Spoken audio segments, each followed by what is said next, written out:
2024 is here, and the political calendars have lined up to create one of the most crowded election years Montana has seen, from races for the top state offices to a campaign expected to be one of the most closely watched nationwide. It's a packed dance card for sure. Rob Saldin, a political science professor at the University of Montana, says it's clear which election is going to get the most attention, both within the state and nationwide. The race for the U.S. Senate seat Jon Tester has held since 2007. Tester, a Democrat from Big Sandy, has successfully outrun Democratic presidential candidates in the past, and he may need to do that again in a state Donald Trump won heavily in 2020. There may still be a contested primary to determine which Republican will face Tester. Gallatin County businessman and Navy veteran Tim Sheehy entered the race in June. He's advertised heavily and gotten support from Republican leaders like Governor Greg Gianforte and Senator Steve Daines. But while Congressman Matt Rosendale hasn't formally said he'll run for Senate, he says he's heavily considering getting into the race. Former Montana Secretary of State Brad Johnson has also announced a run for the GOP nomination. Saldin says conventional wisdom has been that a heated primary would harm a party's eventual nominee in the general election. But he said a primary might not be all bad, especially for a newcomer like Sheehy. I actually think a lot of the time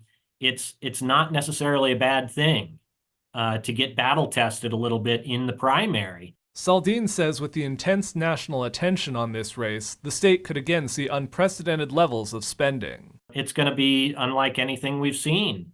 And what that translates into, money coming in, that means advertisements. So yeah, get ready. We've only begun. 2024 will be the second election since Montana got back its second seat in the U.S. House, and the two House races are shaping up very differently. In the Western District, we could see a rematch, as Republican Congressman Ryan Zinke again faces a challenge from Democratic attorney Monica Tranel. The Eastern District seat, currently held by Rosendale, may be open, and 6 Republicans and 2 Democrats have already filed campaign finance paperwork. One reason why I think it seems really likely that Rosendale is going to go for the Senate is because clearly all these Republicans have launched their own campaigns, and they would not be doing that if they thought Rosendale was going to stick around in that Eastern District. While Republican Governor Greg Gianforte hasn't formally announced he's running for a second term in 2024, Saldin says it would be very surprising if he didn't seek re-election, and he's likely to start in a strong position if he does run.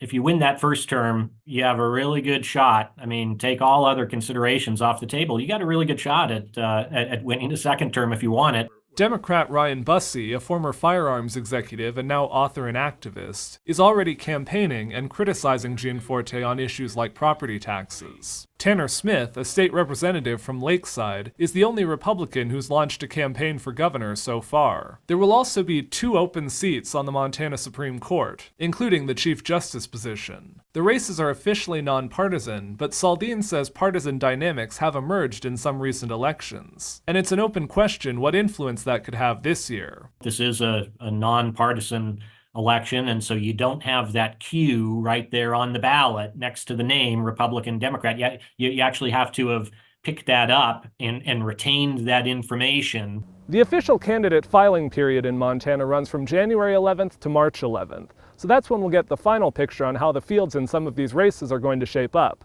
Stay with MTN and we'll have all the coverage from now through Election Day.